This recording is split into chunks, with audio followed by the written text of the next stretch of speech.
Come with me to discover the transformative power of kindness and the joy it brings.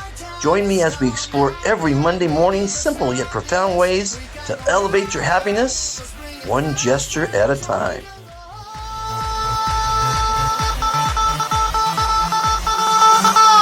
Wow, fantastic baby, dance. I'm gonna dance. Fantastic baby. Welcome to another episode of The Complete Guide to Happiness. Did you have a happy week? I hope so. And maybe after listening to today's show, next week or this week will be happy, because happiness is all up to you. And I'm going to guide you to that through the interviews. I've been having some fantastic interviews. I've been pre-recording them because I like to live a stressless life, and I encourage you to live a stressless life. Being what is it called? A slave to the time clock is very stressful. And if you can alleviate your life from that, you're going to have a much enjoyable weekday life. And so these interviews are just, I'm having so much fun. I hope you're having fun listening to them. And as you know, the format of the show is a little introduction here, some quotes that I post on my hundreds of groups from around the world.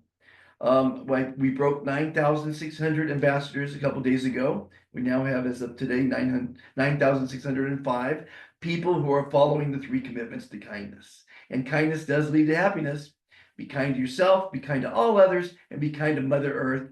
And we'll have a peaceful, harmonic, fantastic society. And that should lead to happiness. That's our goal. The goal in life is to be happy. And no one's going to make it for you. You have to believe it up here. It's manifestation. You know, I teach that in golf. I teach that in tennis.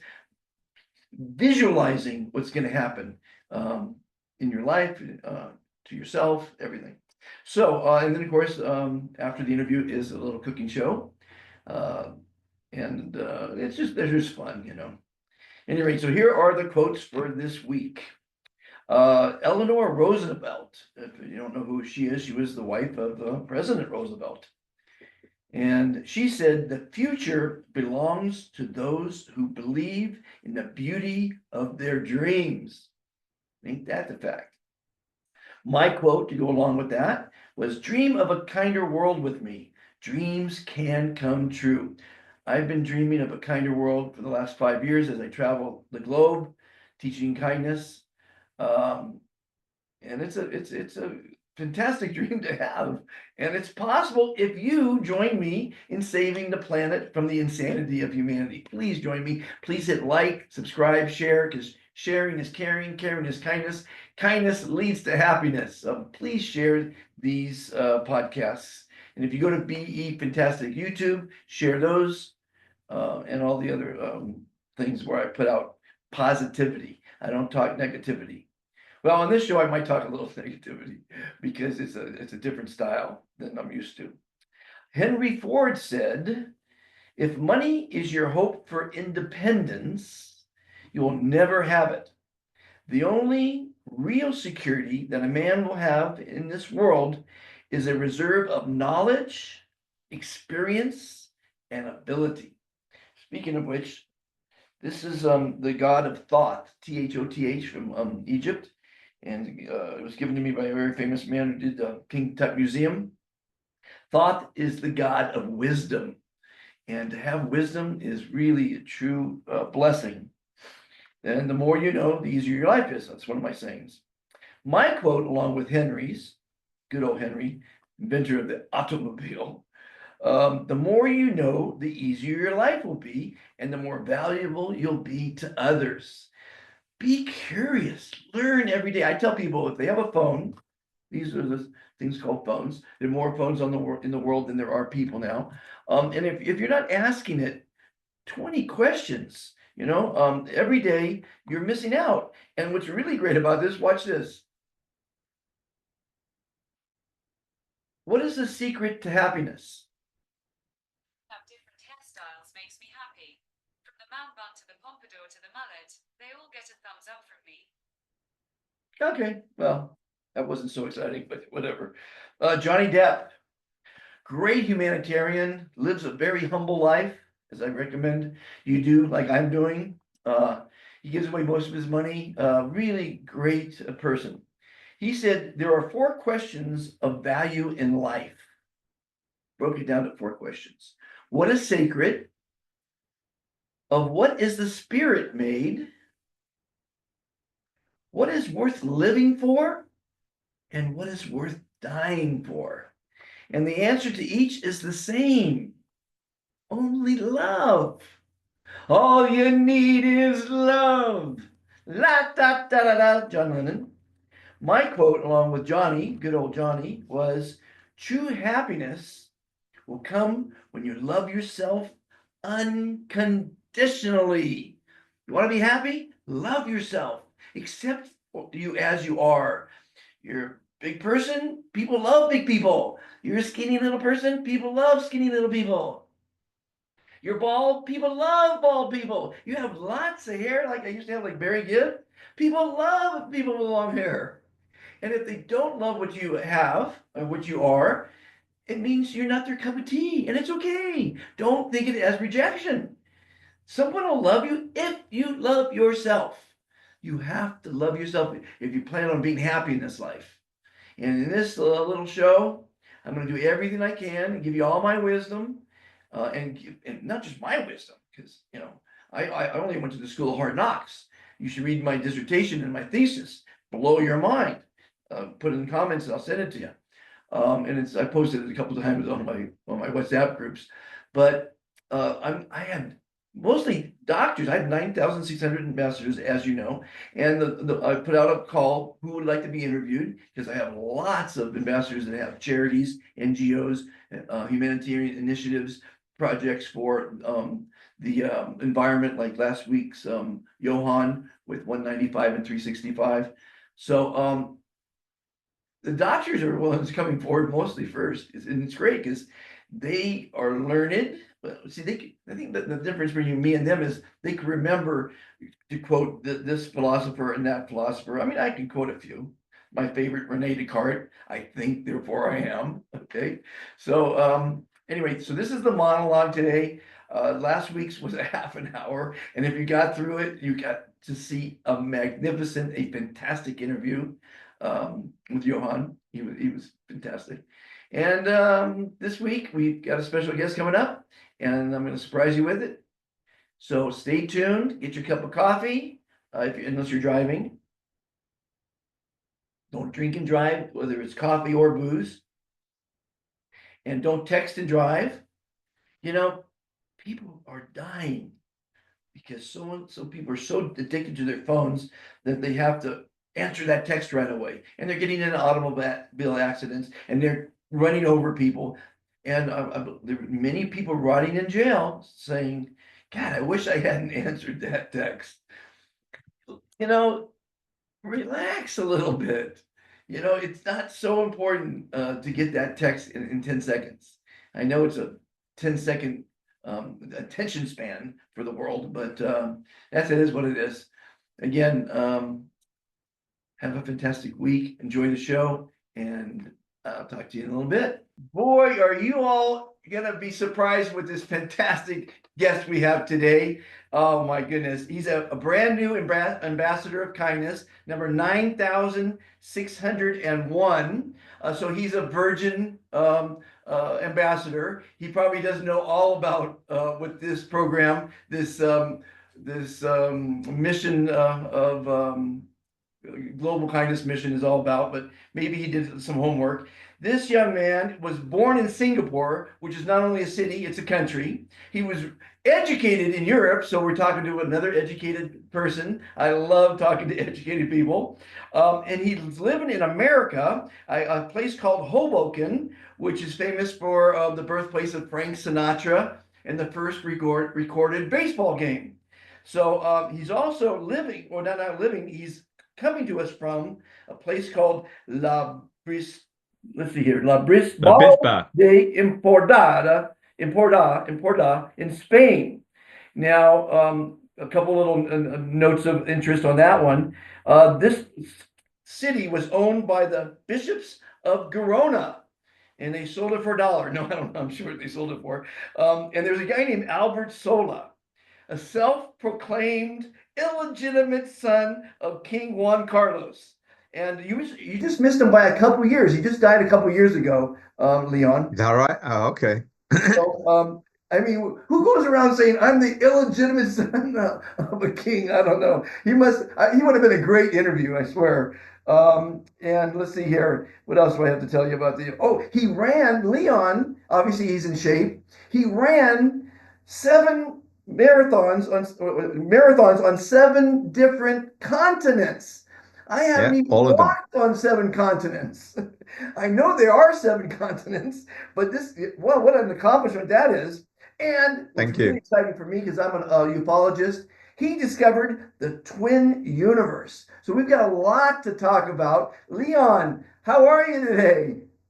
I'm very good, and I thank you for bringing me on your delightful, fantastic podcast. So I'm excited to share my adventures with you and your fellow ambassadors and world audience. And I'm pleased to be 9,601. That's an honored privilege number. I'll go through the numerology and find some significant facts of 9,601. I'm sure there's something in there. Well, 10 plus 6 it equals number 7, and that's a very important number in the universe. Oh, yes. And just so you know, one of the rules of being an ambassador is to be kind to yourself, to all others, and to Mother Earth. But throw away the word good. It's useless. It's got no energy, no power, no meaning. Replace it with fantastic and watch your life change, Leon. It's an amazing word. It makes you smile, which releases stress, anxiety, depression. And this show is called the complete guide to happiness. And smiling can make you happy. Laughing can make you happy. And saying the word fantastic, certainly it can make you happy. So what the hell are you doing in Spain? Oh, by the way, well, I'm here. Interrupt real quick. Relax, sit back, get yourself a cup of coffee or Bloody Mary in my case, and let's have some fun. Take it away, Leon. Well, I already drank my coffee, so Very good. I'm already caffeined up already. That's my 3rd cup for today. Well, everything in moderation. Go ahead. Of course, everything in moderation. So I slightly disagree with you. I mean, the reason why good is such an important word for me is that it actually contains the word God. That's why I spell it capital G, capital O, little o, and then capital D. So God is within good. And that's part of my mission goal. Even though I'm a nuclear scientist, my mission is actually to scientifically prove God, which I discovered through my twin universe. And that's why, good is such an important. I totally agree with you. Before I discovered God, good is like, the word nice. It's like. Well, do you know what it means? It's like, you know the definition? It's not. Do you know the definition of the word good? I looked it up, No. of course. I think good is sometimes it's good, but when you say, oh, this is a really good Bloody Mary, you know what I just said? Yeah. It's a morally right Bloody Mary.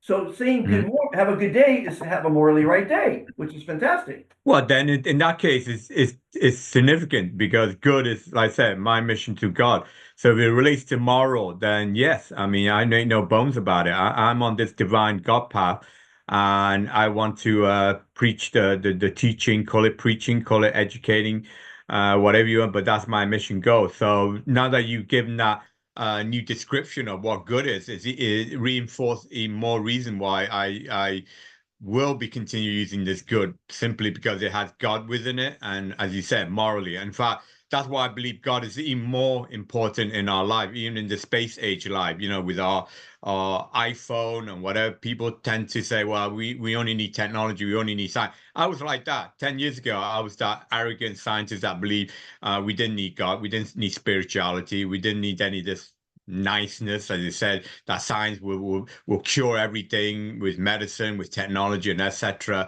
And it's only through my own twin universe discovery, which I arrogant state will win me the Nobel Prize in physics one day. Not because I said so, because it's the only scientific theory that quantitatively and qualitatively explains all the cosmic unknowns. And I mean all the cosmic unknowns, including dark energy, which explains the expansion rate of the universe, dark matter, which explains the fast rotation of galaxies, explains missing antimatter, explains the ghostly phenomena, quantum entanglement. All the unknown science that current science cannot explain, the twin universe can. And I've published journals and books on that. So that's why I arrogantly state I should win the Nobel Prize in physics. But the biggest discovery of the twin universe is the proof of the single omnipotent consciousness, which is the technical word for God.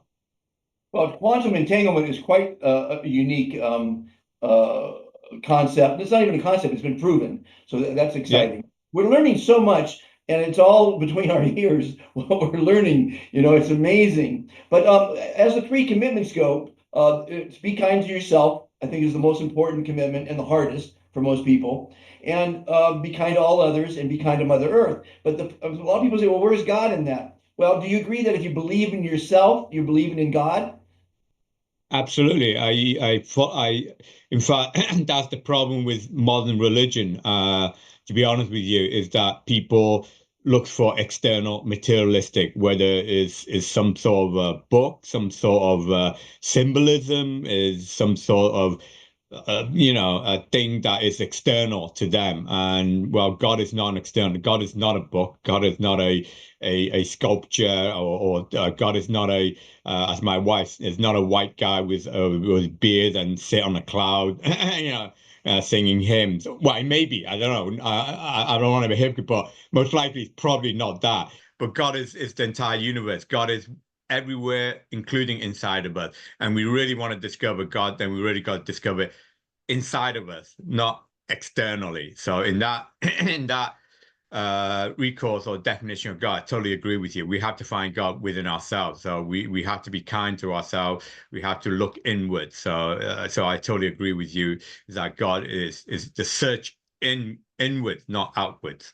Well, delving into God, and this is new for me because in my over 2,000 interviews or 2,000 shows on YouTube, I don't talk politics, I don't talk religion, and I don't talk business because that alienates a lot of people. I talk Well, kindness. I'm here to alienate people. And to those people that don't like being alienated, you need to get off your butt. Because if you want to change this world, you have to change it to politics, you have to change it through religion, and you have to change it to business. And you're running Well, away from those 3, then you ain't going to be changing this world. we're not running And away from if those you're 3, scared but of just that, then that's how Hitler got. Remember, Hitler got elected. The most murderous person in this 20th century got elected because the people, oh no, we don't want involved in politics. Well, guess what? You don't want to be involved in politics. That's what happened. 6 million people has got gas chambered precisely because people ran away and turned their backs. Okay, so get off your lazy fat ass and fight for righteousness, fight for good. Okay, because if you don't fight for it, then take my word for it, the evil shit will do that. Okay, so well, I that's tell what's those people absolutely be confrontational and fight for good, fight for democracy, fight for righteousness. Okay, I will do that for you, but don't expect others to do that for you. So that is where I'm totally heat edging here from my thing. You that's need to be wonderful. involved in politics. You need to be involved in religion. You need to be involved in business if you want to really, really change this world for good. And I Okay? agree with you. I don't say you Yeah. shouldn't be involved with those. What's nice Mm. about this podcast is I'm going to talk about all those different things. Yeah. But for years, I talked about peace, harmony, love, kindness, and happiness, which is, they had the Good News Network in California or maybe in the country, and it failed. People love disasters. If you've ever watched any newscast, they start with about 3 minutes of all the disasters that are happening in the world because people love disasters. They love to hear how many wars there are, how many people got killed, how many catastrophes and earthquakes and floods and people died. I don't know. It's condition of humanity. I don't agree with it. So I don't talk negativity in those other shows. This show, this podcast, it's brand new. Is going to talk. I'm going to open it up to everyone. You want to talk about God? You want to talk about politics? I'm going to talk about business. But it's been very successful to have 9,600 people follow positivity and not talk, because there's plenty of forums to talk about God, to talk about, and I actually have hundreds and hundreds of WhatsApp groups, and I have a Christianity is Fantastic group. I have a Beijing is Fantastic group. I have a Business is Fantastic group. So I do let people talk about those things. I don't ignore them. But when I talk, it's all about positivity, kindness, and love and happiness. And this is the guide to happiness. So between you and me talking today, we're going to teach people how to become happy. Forsan Records is proud to introduce the newest album from Valena, including the singles Cut Me to the Quick, Cut me to the quick and tear me asunder.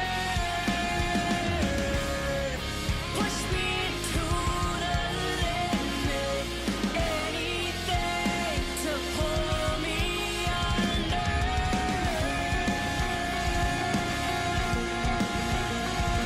and Remedy.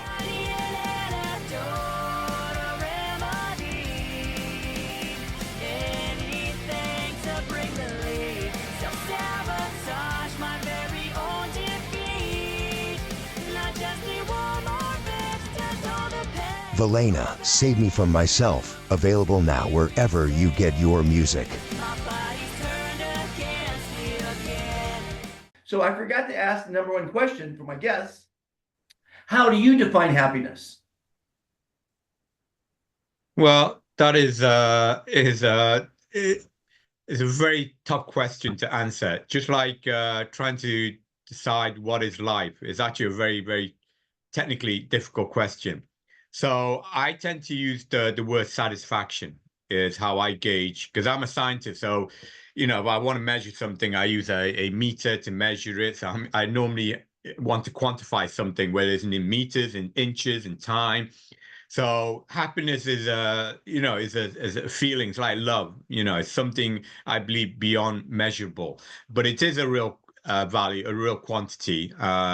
So the way I tend to say happiness is easier to measure satisfaction. If you're satisfied, then generally speaking, you're happy because you're satisfied with the food that you've eaten.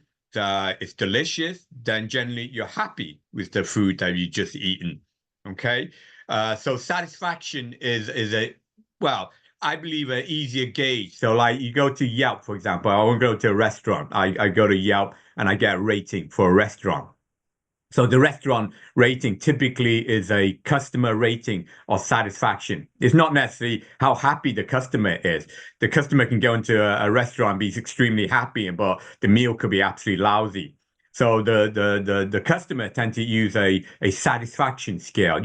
Out of the food, is a 4 out of 5 satisfaction, is a 3 out of 2 for cleanliness satisfaction, is the thing. So that's how I tend to say it's easier to quantify. Are you satisfied? Are you satisfied with your wife? What is your rating for your wife? Is it 4 out of 5? Although you don't want to hear that. Your wife wants to always hear 5 out of 5, of course. But in your Yelp, you can put it's 4 out of 5. Her cooking may be not as good as I wish to be.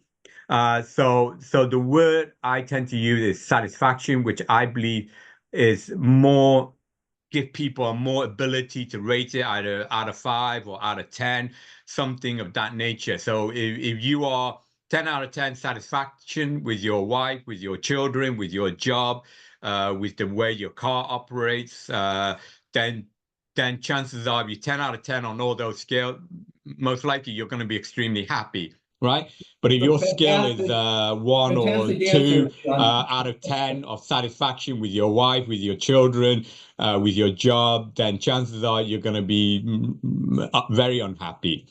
So I would say it's extremely hard to say how one is going to be happy in a quantitative way. Of course, we all feel happy. We know it's just like love. We all feel love, but I still find it very hard to describe, why I love my wife. Although there's little nuances that can explain why I love.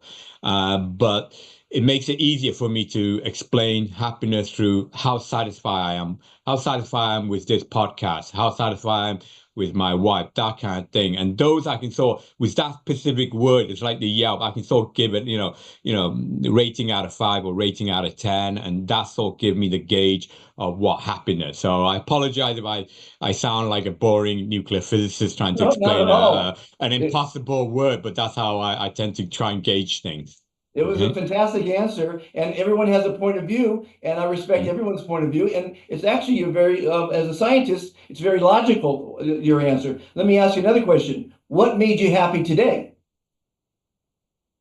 Well, I sort some legal stuff out. The reason why I'm in Spain was well, I'm not going to go into that detailed stuff. So again, as an experimental physicist, I don't look for problems. I look for solutions.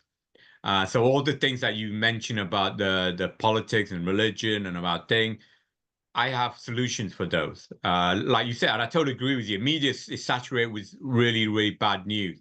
Okay, so we all criticize media rightfully for putting that, but the way I like to see it is within that bad news, you always have the silver lining around the cloud. You always hear about the couple that pulled the puppy from the tsunami and saved it and all that. So within all these disasters, there are glimmer of hope, and that's what we humanity needs, and that's the kind of news that the media should and we should focus on. Yes, the disaster is there, it exists in our lives, but how do we cope with that disaster? We don't need to focus per se just on the disaster. Oh, this is the number of people that got killed, end of story. No, this is a disaster. But how did humanity come together? How did the neighborhood come together to save each other? That is the news that we should really be focusing on. It's the after effect of that. That is what I want to hear. That's what a lot of people want to. People don't want to hear all these people that die massacred. They're not tuning in for that. It's just that this is that. Well, it's important news, right? If there's a hurricane going through my city, I want to hear about it.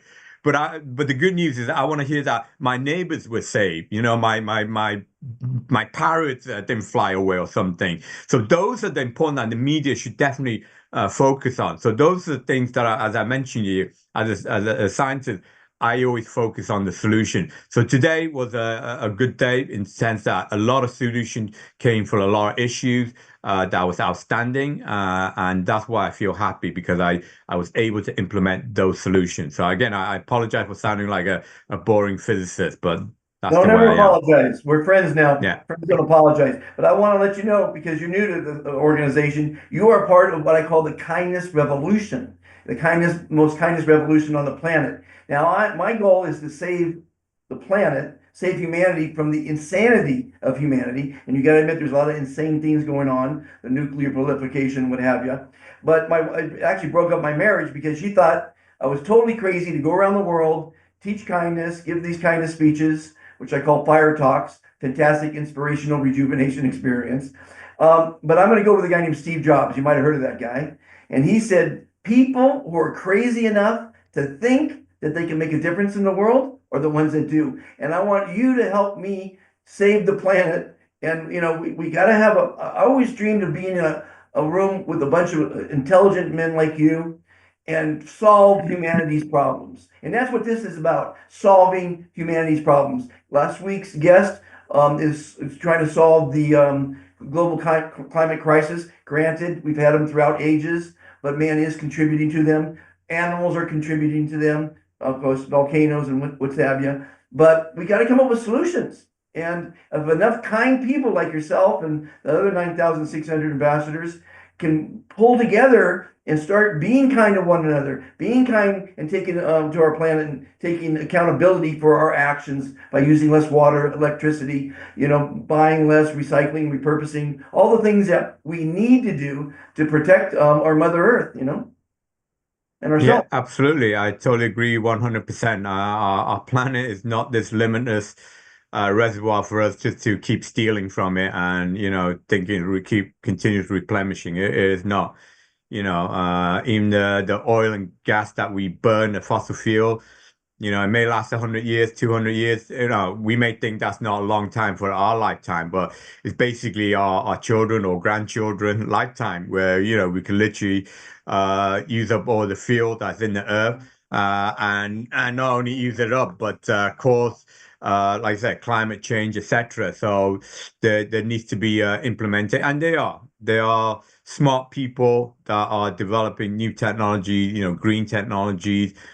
They still need to be fully implemented, you know, be cost effective, all that stuff, whether it's wind, solar, or even nuclear. I'm a nuclear physicist. There is an essence where, like fusion for technology, for example, where you could get almost limitless energy from water. That Hydrogen. potentially could be the holy Hydrogen grail comes of from water, energy. right?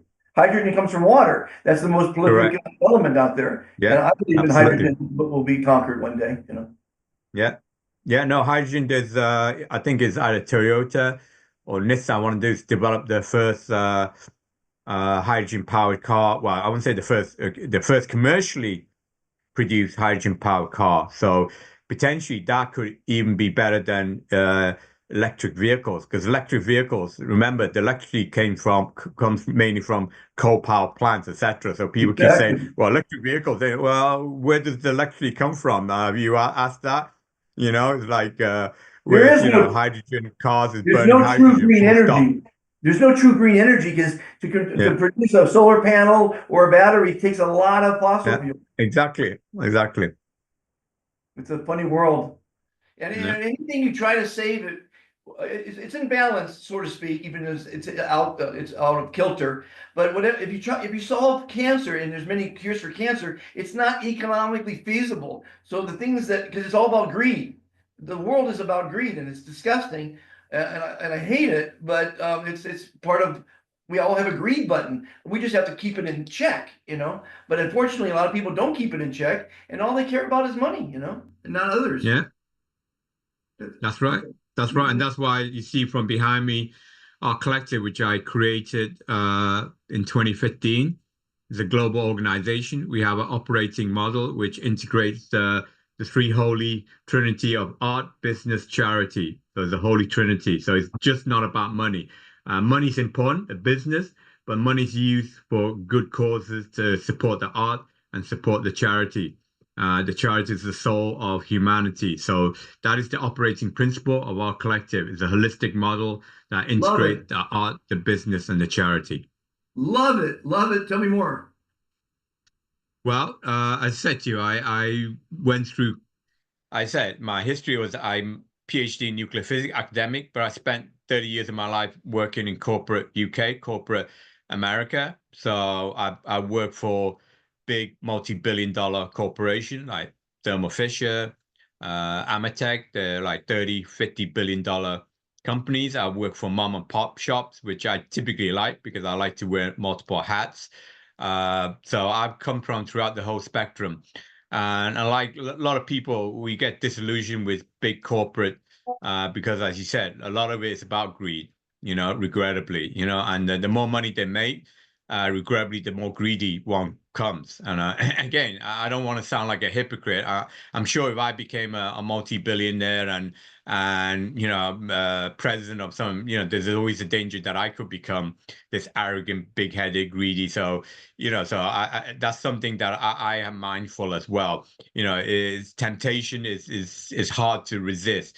So I don't want to claim that I'm this superhuman that can resist all and everyone else. No, it's like, but that's something that we have to control if we want this world to be sustainable. So it's all right if we rape and pillage now, but the long term, that's just going to lead to our own self-destruction, and I don't want that. So I believe by creating this collective, by showing that we can make money in a good way, in a kind way, without having to stab people in the back. I have enough wounds in my back to show you how many people stabbed me in the back in the past. So I've learned the hard More, they way, stabbed me you know, more than trust you, it. I Yeah, guarantee it. exactly.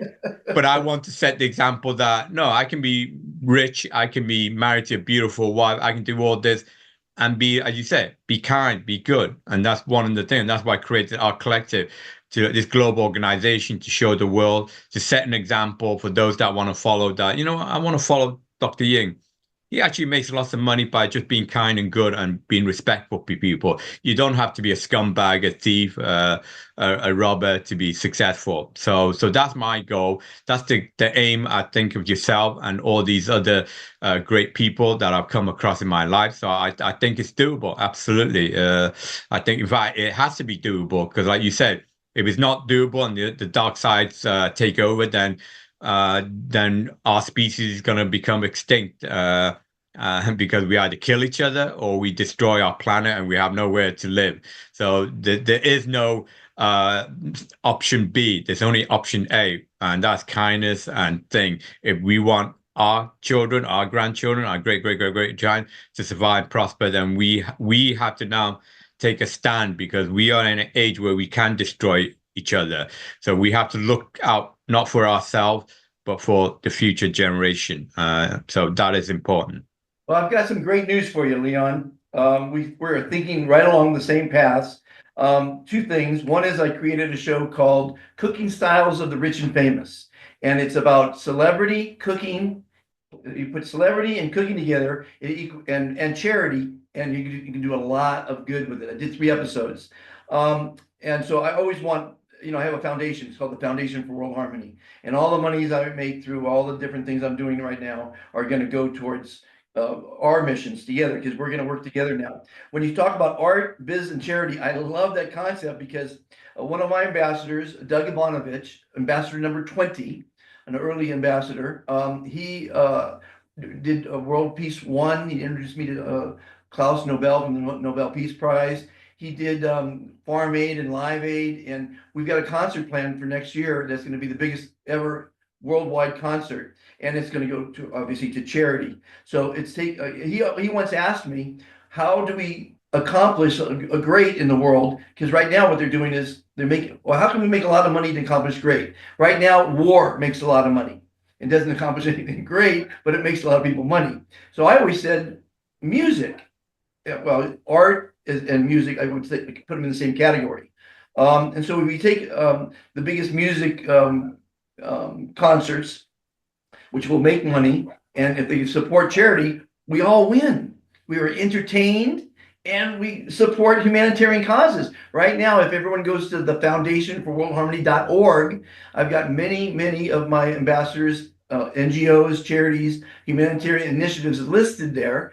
And when I'm successful in what my goals here, I'm going to support those charities and other charities because giving back to mankind is a good legacy.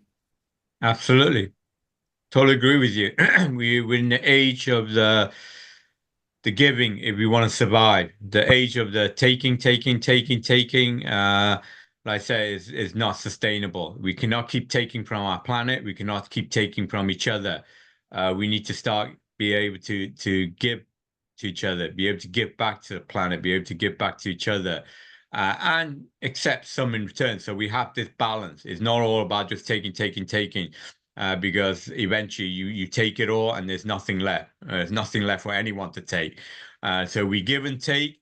We have this harmonious balance. Then we can make it sustainable forever and ever. Because if you're giving something to someone and someone's giving back to you, then that is that balance. And that is the way that we must move forward. Is again my twin universe, the duality, the yin and yang, the give and take. It has to be fully balanced if we are to survive long term sustainably.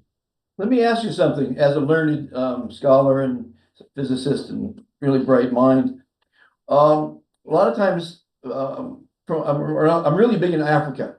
We got 34 countries. I'm in 142 countries, by the way. I don't know if you know that. And in Africa, they really love the Be Fantastic philosophy. And a lot of the poor people will say, "What's in it for me?" Which is, it's somewhat of a logical question because a lot of people don't get kindness. And there's many rewards. I've made many videos on what's in it for you, to follow my philosophy.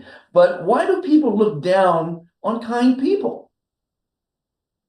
Well, they don't look down, and it's first of all, there's a lot of problems with the world because of, well, I won't say humanitarian aid, but because of wasted aid. Classic example is Haiti. Haiti used to be one of the richest nations in the Caribbean. It was like the Venice. Then it had the earthquake, and then the United Nations, just basically, and the US plowed a lot of humanitarian aid into the country. And again, the just giving may seem like, oh well, that's a good code. We're helping the poor and destitute, but the nation wasn't actually poor to begin with. But what happened if you just keep giving is without incentivizing them, the people just took it and they didn't grow their own agriculture. They were a self-sustained nation, but they were so then fed with aid, that foreign aid that came in. And this is the paradox is the foreign aid wasn't free. The people who gave the foreign aid, where did the rice, the bread, the wheat came from? Well, someone had to pay for it. Believe it or not, there's no such thing as free aid. All right, people think, oh no, this is free aid. No, there's no such thing as free aid. Someone has to pay for that rice and that wheat from the farmer. Okay, someone has to. Okay, whether it's that farmer's in America, that farmer's in Europe. So you think that aid is free? No, it ain't. Either the United Nations has to pay for it, or the taxpayers of America or Europe has to pay for it. And guess who they charge back? This is the wackiest thing. They give the free aid to, I'm giving Haiti as an example, but there's been classic example all around, including Africa, Ethiopia, Sudan, etc. So supposedly they give this free aid to the people. They get the people incentivized just basically taking aid and not actually supporting themselves. And then they basically get like addictive drug. They get addicted to this free, quote, food that's given Sounds to like them. welfare. Yeah, exactly. And then now, don't get me wrong, when there is a catastrophic earthquake and whatever, at that moment, in the first week or whatever, people survive, you have to give that. I understand that. But you don't keep giving that after year one, after year two, after 5 years. Then they get sustained on the aid. Then they don't know how to grow their own crop. And even more insidious than that, the so-called aid that they're giving to these nations, the countries that are giving the aids are actually charging, believe it or not, the cost of those aid back to those countries. Look it up. I'm not making this up. So not only those countries that are receiving the aids getting poorer and more addicted to this quote free aid, but they're actually long-term paying for it.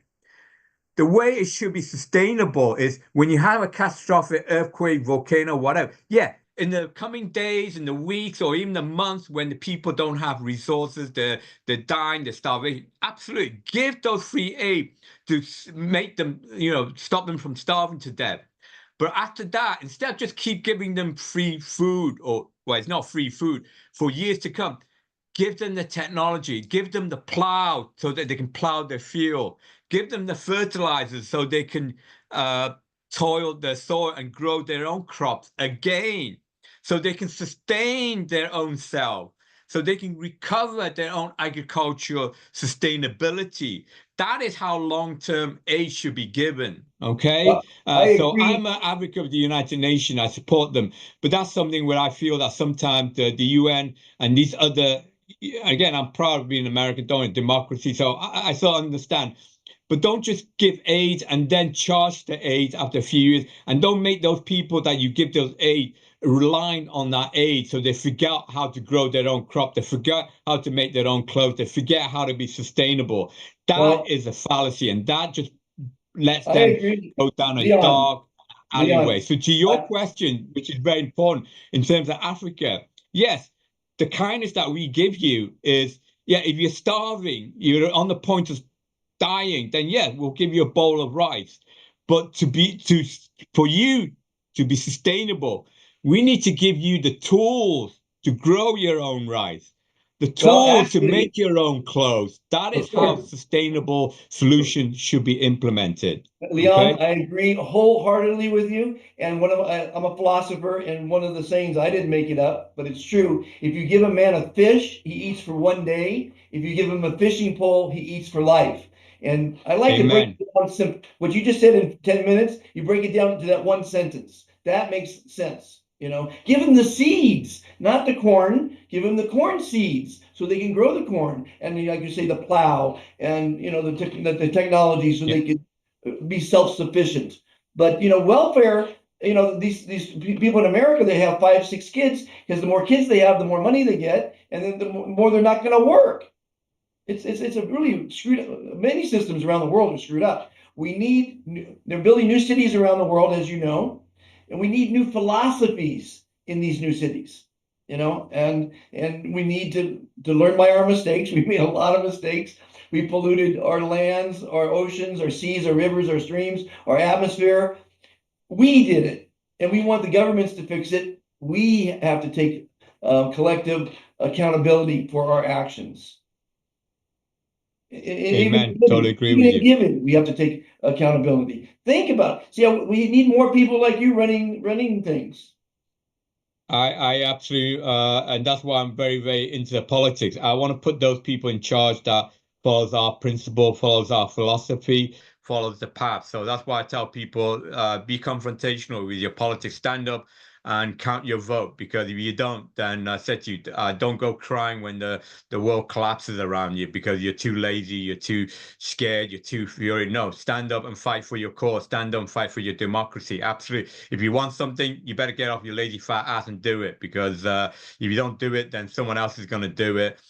Just like I tell people that are scared of social media and all that stuff, I'm saying, listen, if you don't control your own narrative, someone else is going to control that narrative for you. Someone else is going to control your message. So that's why I'm very, very media savvy. I'm very upfront. I portray, I say what I say, and I mean it, and I don't care if I'm upset. This is how I am. This is the person I am. I don't hide behind any shield. I fight for what I think is right. And I'll also argue with that. And I said to you, it doesn't mean everyone has to agree with me. I don't want yes people around me. No, that's not what I want. I want a self-balanced viewpoint, absolutely. I don't just want yes, yes, yes. I want people to debate these kind of solutions. So I don't want to be forcing my own solution onto the people, but I want to show them that this is what I can do, this is what our collective can do, and I believe the solution we can implement will bring about long-term sustainability, and that's how we will be judged long-term. I think that one of the problems is people think, well, what can I do as one person? But if everyone thought like that, then that's why we have the problems we have today, because everyone's thinking, I can't make a difference. My vote doesn't count. But I mean, if we all just get together, I think getting people to follow what we're doing is like herding cats. It's nearly impossible. I mean, because we have to do it one person at a time. I've introduced 9,600 people to this philosophy one at a time. I haven't gone viral. I haven't, and I don't really want to go viral. I want Well, real people that let me just interrupt you there, okay? Sure. My philosophy is not to hurt people. And I sound very, very autocratic, but people are like sheep. Sheep just follow each other. Okay. If you try to chase after a sheep, they'll just scatter and run. And that's why even a sheepdog has to be trained how to herd properly. They're not really herding. They are actually gravitating all the sheep together. The sheep themselves will follow each other. So if you have one, like even the horses, you don't try to herd the entire herd of horses. What you do is you get the stallion, you grab it, and all the other horses will follow. And that is how you should. And that's why I said before, I want to set an example. I don't want to brainwash people. I don't want to point a gun to people. I don't want to get a pit bull and say, you go there and grab this people, bite it, and then drag it over here. No, I want to be able to set an example. So whether you're a sheep, you're a horse, you're a human being, you see my example and you say, hey, I want to be like that guy. I want to be rich, famous, and do it in a good way. Okay. So that is how I want to go down that path. It's not by herding sheep, horses, or human, but by leading them as a shepherd. A shepherd, you notice, he just stands there with his staff. Yeah, the sheep, those that know the shepherd, will look at that shepherd as a guardian. The sheep will actually instinctively know I that was that just saying it man as an is a analogy protector, because it's hard is to a get everyone protector, together. and I was that just is saying it's how I hard to want get people to. together. Yeah. Leon, I was saying it's So hard to get people together. That was an yeah, analogy. I'm not saying yeah, people are yeah, yeah, that. But yeah, I yeah. mean, hopefully we can convince people that what you're saying is logical, what I'm saying is No, it's not logical. hopefully. I will. That's where I am now very arrogant. I will because I've been given this God thing. There's no ifs or but. There's no option B. There's no, well, we can be evil shit and steal and rape, and that's an option. No, there's no that option. There is How are no we doing option it? B. What's There's only your option A. what's the Sorry. plan? What's the plan? Well, my plan's to become the most famous, pardon the word, shit on this planet. And like I said, sheep, there's a reason why billions of people follow Taylor Swift, right? There's a reason why billions of people follow the famous. They do, right? It's just like that sheep. It's not because they heard it, because oh, Taylor Swift's famous. Let me go towards her. Oh, this person's famous. Let me go towards her, right? That's the reality. All right. So the reality of me delivering the God's message is to make myself the most. And again, I may sound so arrogant, but I'm just telling you what the solution is. Okay. So if I can be as famous as Taylor Swift, or even more so with my film, with my scientific discovery, like Newton, one day I'll hopefully win the Nobel Prize. Not hopefully, will win the Nobel Prize in physics for my scientific discovery.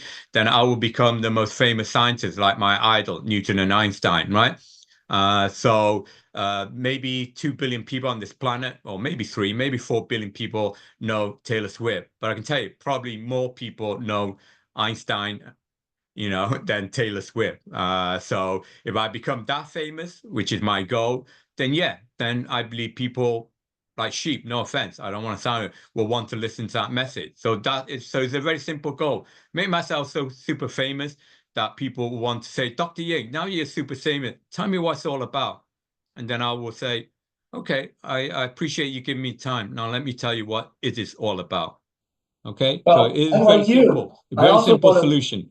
I also want to win the Nobel Peace Prize for creating a No, kinder my world. physics. I Yeah, want to win a Nobel Prize in yeah. physics. I'm a physicist. So all right, We're, you get the Peace Prize and leave the physics prize to me, okay? Don't get I'd too be greedy happy for you now. to win Don't it. get too greedy now. Just take the Peace Prize, No, no, okay? no, Don't no. I steal don't my want the physics physics Peace one. Prize. I want the I'm only one. kidding. I'm I from want the one for Liverpool, by the saving way. I have a good humanity. sense of humor.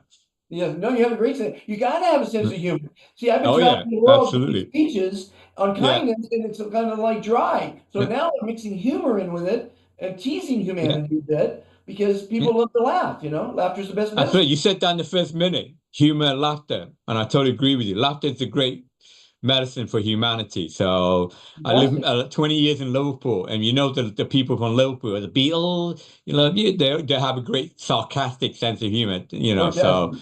I Dry, have that as well. dry as Yeah. well. Pretty Dry dry. humor. Yeah, the British dry humor. Exactly. I actually, at 17, I was hitchhiking around the world, and my first major city was London. And I knew London by Sherlock Holmes films, which were Mm, quiet, nobody on the mm, street, mm. And then I landed, and there's 7 levels underground of transit and double-decker Mm. buses and millions and millions and millions of people. I was in culture shock, but their humor is based on their environment. It's not like Oh American yeah. humor. It's American humor is a little bit different, but British humor is about that neighborhood. And if you don't know that neighborhood, Yeah. it's not funny at all. That's why I love putting the Scouts were out there. They're working class. They're rather brutal, in your face, because that's what they are. They're working class. They don't have time to mess around. So the humor are very sharp. Sometimes a bit brutal, but that's where the community comes from. But I like it. I like people to be blunt, to be whether they're telling in business or whether in humor, just be absolute. So I grew up with that sense of humor, and like my When, wife, she's Spanish. It took her 2 years to understand that some of the things I was saying was just being sarcastic, dry humor. She took it overtly serious. But now she's starting to, in the third year, she's starting to get the gist. Oh, okay. That is humor. Oh, okay. Oh, well, I live in Antigua, Guatemala, so I'm pretty well getting pretty versed in Spanish. So I saw your yeah, Nuestro Colectivo is in Spanish. I was going to ask you why in yeah. Spanish, but I noticed it's in Japanese. So, there's three No, that's languages. Chinese. Chinese. Well, Okay. Chinese character, most of Chinese, Japanese characters also was developed from the Chinese character, but that's Chinese. Okay. It's all Greek to me, but Yeah, exactly. No, no but Greeks here. No Greeks we're here. one planet, not one culture. Yeah, Collective. I guess mm, collective. We're one planet. yeah. Reagan said it best that maybe we'll all come together when extraterrestrials land. Now that's a good segue because you talk about the twin the twin universes. Universe. What's your feelings of extraterrestrials? Well, I am open, receptive, open-minded in the sense that if nothing's been proven yet, then you cannot disprove it. I'm a scientist in terms of my twin universe proven God. I've written a quote. I believe it's been proven. Is there evidence for extra? Well, there seems to be a lot of evidence. As you know, the U.S. government, even themselves, in the past 2 years, have brought a congressional meeting to research and identify, and even the government themselves has said there are things that they cannot explain, right? So Right. these are the government themselves. So if the government are now starting to reflect on the possibility of extraterrestrial, then who am I to basically, say that I'm so arrogant and I know everything, including whether there's aliens. But in our philosophy in moving forward, I believe humanity, our Earth is limited. So ultimately, our future generation have to become its own aliens in terms that we have to leave our own planet and explore the outer stars. So eventually, we have to become our own aliens if we are to survive on this planet. First, we'll colonize the moon, then Mars, then other star system once we learn faster than light speed technology, which I believe is doable. And then in millennium to come or billion years to come, we will evolve to even higher forms, which we would define as aliens. They were not aliens, angels. Angels will allow us to traverse multi-dimensional space-time beyond this physical space-time. So I'm receptive to that, but obviously one day I hope the aliens, like in the film, that when the Earth stood still, there'll be an alien spaceship that will land on the garden, the White House, and say, hello, and hopefully, unlike the when the world stood still, we won't shoot them, although there's that possibility, of course. But I if think they the have more a more intelligent, advanced technology, my advice is don't shoot those aliens, because chances are if they travel those, they're going to have much more deadlier weapons than us. So if aliens do indeed land and they do come in peace, they're not shooting us first, they do land, then open and be receptive to them. And there's some people that believe that the aliens is already existing within our society. But and one day, maybe soon, they will come about where they say, yeah, here we are, folks. So I'm receptive to that. So I'm indeed receptive to that. I've done a lot of research, and they say believe zero of what you hear and half of what you see. But there are a lot of testimonials, a lot of, hundreds, if not tens of thousands of people that have witnessed huge events. And it's, I just know that they've been around since, well, there's such thing called infinity. Most people don't understand infinity, but there's infinite worlds. Are you a Trekkie or a Star Wars fan? Of course. Yeah. I am a Trekkie fan. In fact, my TriStar movie is going to be made into a Hollywood blockbuster. Is sort of a cross between Dunes and Star Wars. So watch out for the future TriStar movie, folks. That'll be my movie. Yeah, you're a movie maker. That's great because movies. I always believe that if an alien comes to the planet and he wants to know about our history, if he watches every movie that was ever made, and I love movies, I was born in the movie business, you'll know the whole history of mankind because movies were done by very intelligent people with very knowledge of the past. And now with the Trekkies, maybe they say you can't imagine something that's not possible. So I think Star Trek's possible. I think Star Wars is possible. There'll be a bar in outer space where there's 30, 40 different, entities from different worlds partying and speaking telepathically. Aliens don't speak French or Chinese or Spanish or English. They communicate telepathically. So I'm a big ufologist. I love Yeah. seeing. Yeah, I'm very receptive to that. Like I said to you, there's a lot of still unknown.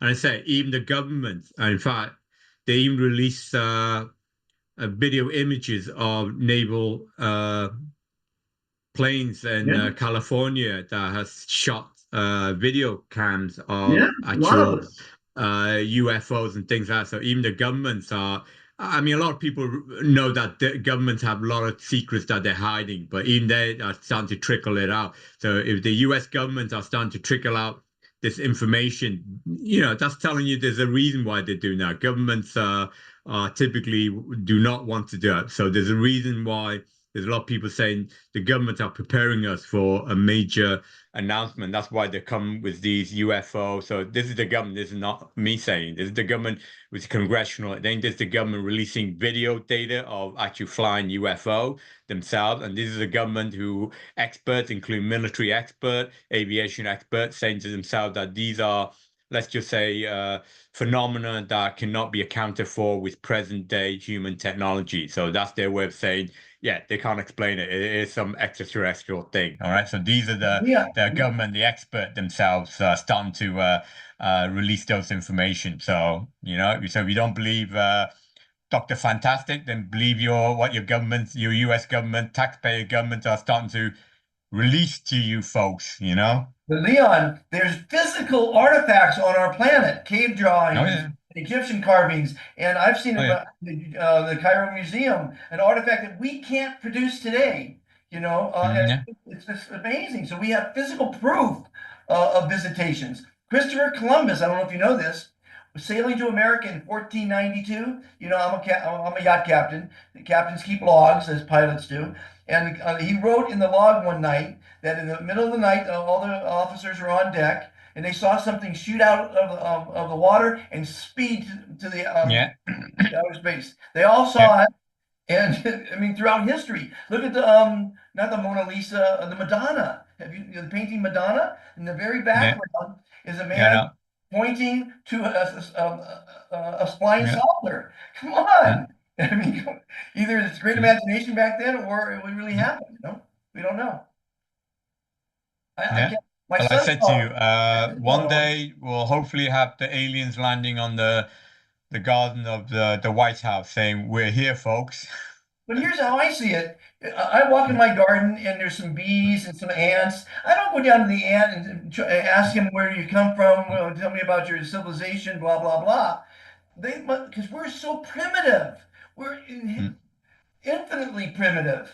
Really, so primitive. There's not enough minds like you on the planet. And we're learning that we're all one. We're all parts of the universe, right? And it's an amazing time for discovery. It really is. And we need to discover Amen. kindness. We need to discover, I think we're here to be happy. And this is the guide to happiness. Hopefully, this conversation is making someone happy, opening someone's eyes, because we covered a lot of subjects here. And you could probably talk for hours, and maybe we'll have more conversation. Oh yeah, But together, we're going to talking save the is, planet. no problem with me. We're Yeah, going to save the planet, Leon, you and me, and our friends and associates, because absolutely, we have to be a collective. I agree. absolutely. That's why I created our collective. The veil between her world and the other realm has faded, unleashing magic into the lives of ordinary citizens. Awakening from a 4-year coma, Tori James discovers a world transformed. For some, like Tori, the unveiling ignites hidden abilities. With her expertise in classical languages, she's drawn into a world of thieves and magic. Join Tori on her magical journey in Book 1 of the Unveiled book series, Revival. Unveil your destiny. I'm happy to have you an ambassador. Now you're in Spain. Are you there for vacation or just for work? No, just do some business stuff, legal, handle a few legal-ish things, and then we should return back to the US by the end of the month.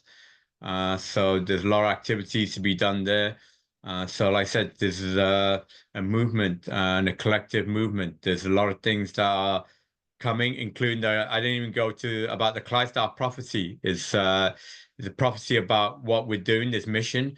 And believe it or not, it was mathematically, we used the Bible code, which was developed in 1993 by a group of Israeli mathematicians. The Bible code was used to decode hidden messages in the Torah, which is the most sacred and longest biblical text that's been dated to unchanged for almost 3,000 years.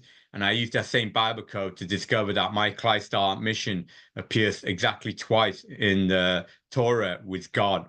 And that is the prophecy. And even though I'm a scientist, I use mathematical decoding to discover the Clydesdale prophecy. And the prophecy, let's just say, is unraveling even as we speak. And so that's why maybe I sound as arrogant and up to when I don't say hope, maybe I say will be, is coming. I use think think because perhaps I have slightly bit more insight than others, but I use my science. I just use some magic tea leaf. I use science and mathematics to decode these secrets of the universe, which not secret, which I openly release to all the public. So I don't hide behind any secrecy and whatever. So even the Clydesdale prophecy, I publish my mathematical decoding so people can check. So I challenge people. People say, "Well, I don't believe." Well, then get your own Bible code. It's freely available software. It's a mathematical algorithmic code. Don't believe me. I don't want people to believe. I don't want, like I said, I don't want yes people. Just go out there, get the software, and find it for yourself, and say, "Hey, you're right, Dr. Ying. This is the Clydesdale prophecy." Yeah, absolutely. That's what I said. Decode it. So yeah, everything I stand by, I have proof.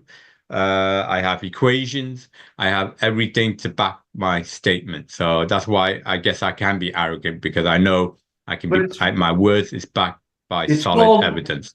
it's called manifestation. If you believe Yeah, it's going to happen, if you believe you're a kind person, it will happen. I mean, yeah. it's such a powerful. The mind is such a powerful tool, and unfortunately, people don't use it to their advantage. I mean, the mind has cured physical ailments, broken bones, broken spines. It's cured just about everything, and it can also kill you. If you want to die, the mind will shut down the systems and die. Leon, do you have a website, or how do people follow your mission there? Yes. So if you want to check my global organization called R Collective, is r-collective.com. So again, R-O-U-R hyphen a dash collective.com. So that's my global organization. If you want to follow my 501c3, which is a public charity, so you want to donate to that, tax exempt free in the USA, it's Clydesdale, spelled Klystar, Clydestar.com. So that is my mission goal. And Clydesdale, as I said, is a public charity. Its mission is to unify religion and science. That is absolutely amazing task. So you can check me out on that, collective.com or Clydestar.com. So thank you, Dr. Fantastic, for this Also, opportunity.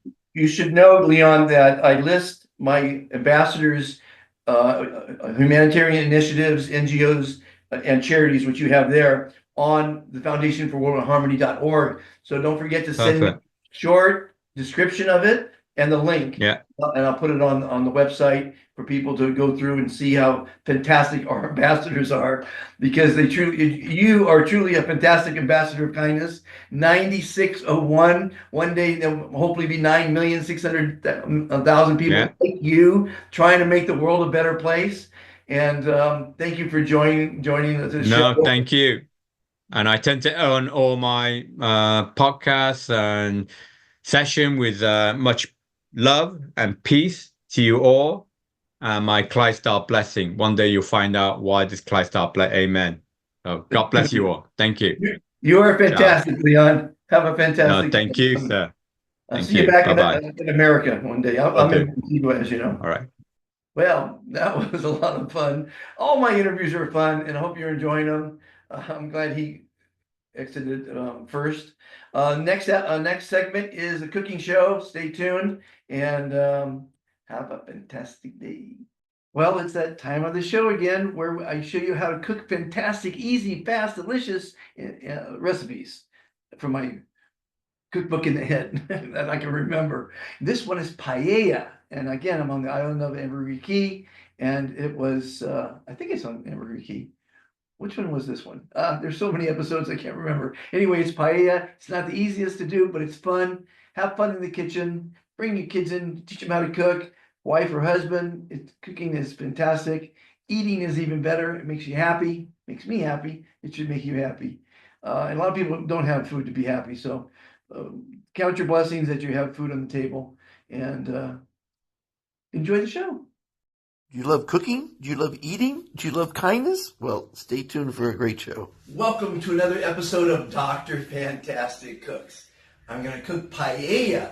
Now, if you've been following my show around the world, you know that my recipes are fast, easy, economical, and delicious. Well, today's recipe is not fast because it's paella. It's not hard, but it's not exactly easy because you do have to follow instructions.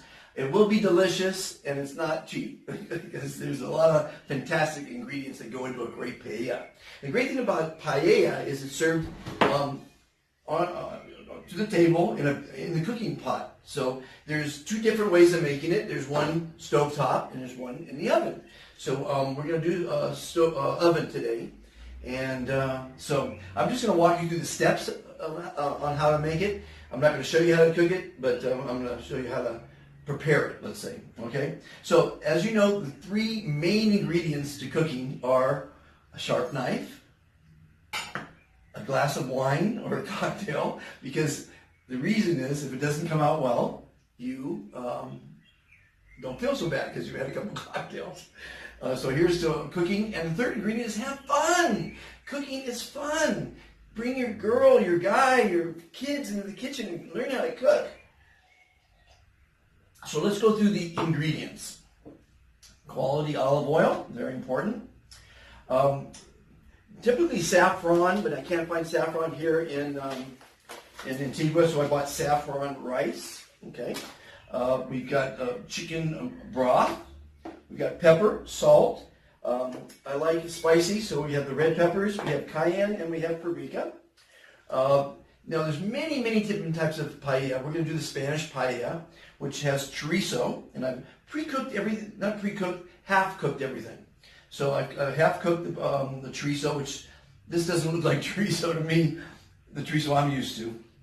And then dark chicken meat is great for paella. Then we've got chicken prawns. We've got, shrimp prawns, okay. Then we've got carrots, onion, tomato, garlic, green pepper, and parsley. And of course, green peas. Now, every recipe calls for frozen peas. I don't know why. I got fresh peas, half cooked them. Oh, and then we have a little concoction of calamari and some mussels, a little squid, a couple of vegetables and oil. That'll make it real nice. We don't have white wine, but just listen. Cooking is not precise. Baking is precise. So basically, cooking is not precise. So what I'm going to do is I'm going to precisely measure out 2 tablespoons of olive oil. This is precise now. That's 1 tablespoon. And as you can see how precise this is, that's 2 tablespoons. Very precise. To that olive oil, Spanish olive oil is good. I'm gonna put the red chili flakes, and I'm gonna saute the red chili flakes to bring out the flavor because they're dried. So this is gonna be a nice spicy paella. So a nice tablespoon of that. So I'm gonna saute that. Then I'm gonna add onions. Now onions, I've seen a lot of people cut onions, and they put their fingers like this. And that's dangerous. It's great to have a sharp knife, but sharp knives can cut. So what I do is I typically put the knuckles down, and if you do it like this, you don't even have to look at what you're cutting.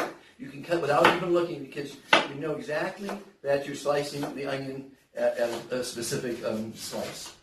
Then I like to take the onion and slice it again diagonally and again horizontally.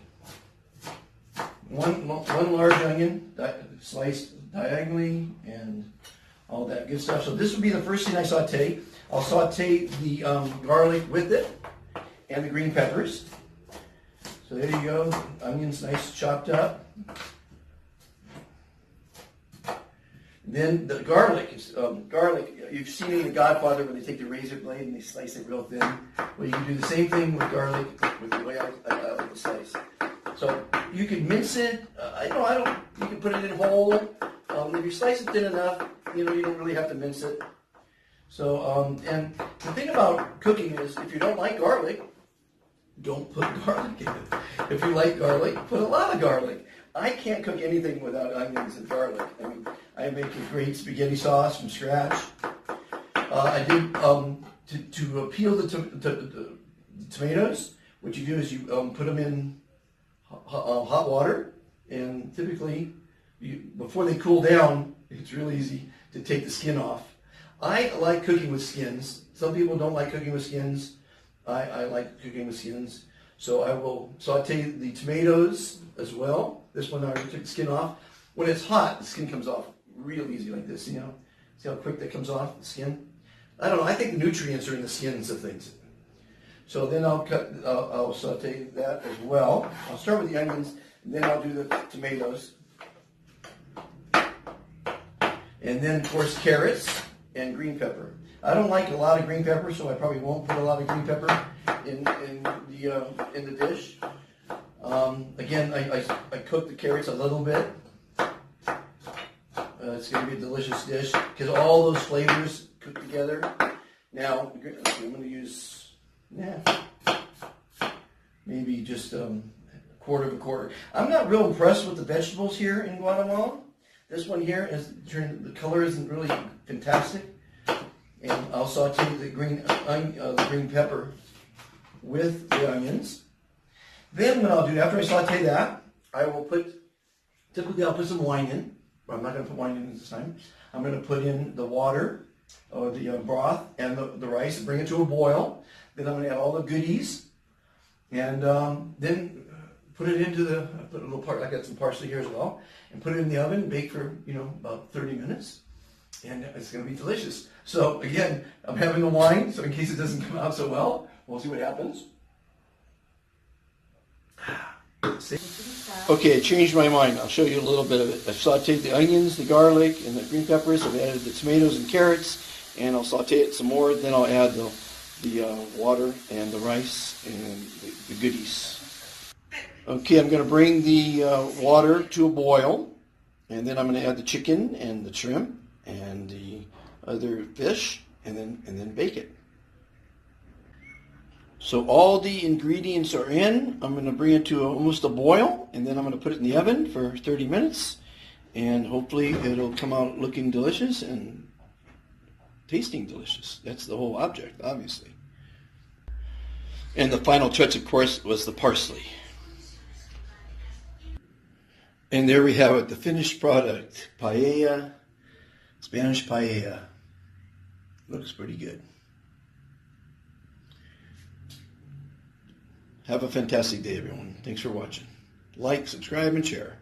Well, I hope you enjoyed the show, got a few laughs, learned a thing or two, and you're going to have a fantastic week coming up. Do things that make you happy, make other people happy. Have a fantastic week, and I'll see you next week. Thanks for watching. Bye-bye. I met Dr. Fantastic along life's way, and I heard him say, you gotta say, I am fantastic, la la la, I am fantastic.